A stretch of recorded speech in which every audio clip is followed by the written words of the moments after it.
actually able to finally bring my own personal style in. I think it really represents different decades of probably my biggest inspiration of rock and roll. So I kind of take pieces of like the 60s and 70s, mix it with like the 90s, and it's just like this big jumble of fashion. And when people see it, they're like, whoa, you know, who's this dude?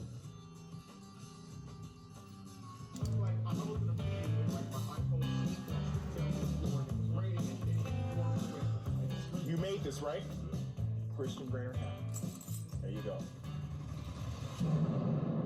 No clue what's going on. And I was this 19-year-old kid from New Jersey, but had this like passion for fashion, and I didn't know where it came from.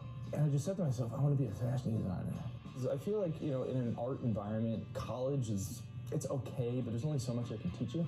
I ended up dropping out. When I left, I started working corporate fashion.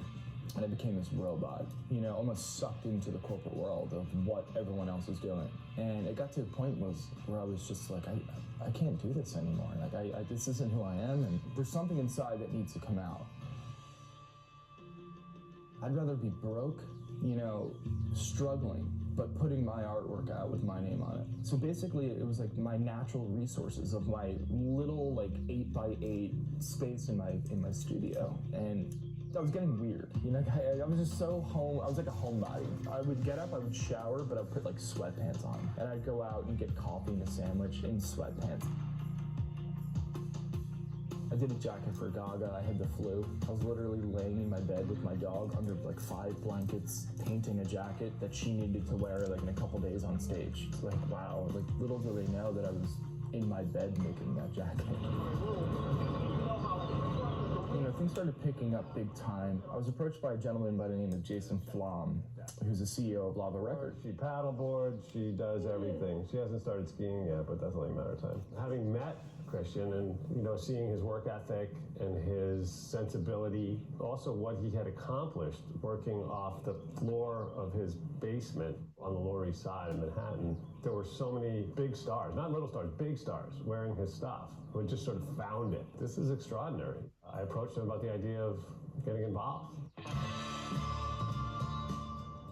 So I actually came down to the South Street Seaport and was just blown away from what they had done to this place. This place was washed away during Hurricane Sandy, and I said, wow, this is like an undiscovered land, you know, it doesn't even feel like you're in New York City anymore. I immediately fell in love, and I met with the team, and they said, listen, we would love to have you down here. We have a space, and why don't you give it a shot? And I walked into the space. It used to be a children's store. Pink and white walls and this and that, and I thought to myself, ooh, we got some work to do here. My first question was, what's under those hardwood floors? And they're like, oh, you're not gonna like it. It's like, actually, can you rip those floors up then? And then same thing with the walls. It was all drywalls. Like, what's behind those, you know, those walls? Like, again, brick from like early 1900s. I'm like, oh my God, that's incredible, perfect. Let's rip those walls down. And we literally just gutted the place and started from scratch. He gave me the address to come down. He was expecting me. I walked in, and immediately I appreciated the vibe of the store. The connection is artistic expression. And I think that any artist, whether it's in music or fashion, it's an expression, it's something you have inside of you that you have to get out. You can't imagine a world in which you can't do your art. If this store looks this cool, I was positive that he was so cool. So, like I said, we just clicked. First day.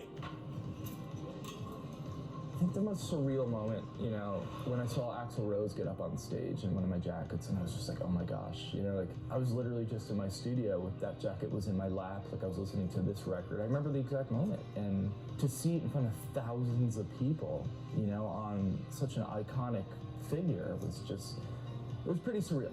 You know, I made that thing, you know, I made that piece, and he's performing in it.